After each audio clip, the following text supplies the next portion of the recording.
Здравствуйте, дорогие друзья, это бокс номер 8.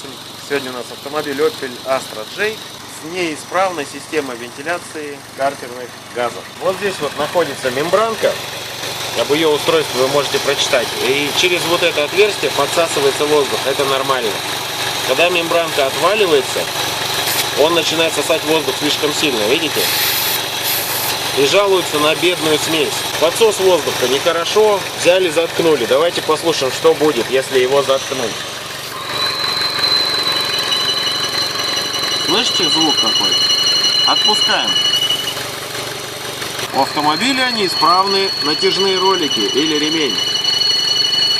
Мы даже ничего не будем делать. Смотрите, сейчас все починю. Вот, оп, и все ролики снова исправны. Ни за что не догадаетесь, что это за звук. Это свистит сальник коленвала передний. Через него начинает засасываться воздух, и кромочка рабочая вибрирует. Именно вот такой звук. Очень похож на ролик, но это не он. Люди меняют по 4 раза. Вот еще заткнул. Начал подсасываться.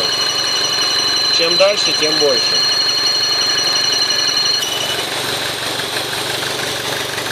Прежде всего проверьте вот эту штуку, это болячка массовая. Можно поменять крышку клапанную, можно эту системку починить изнутри.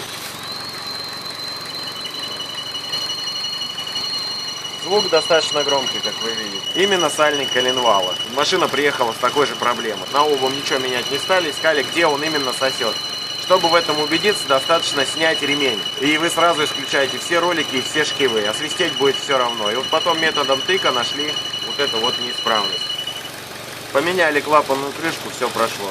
Все, спасибо за внимание. Это бокс номер 8.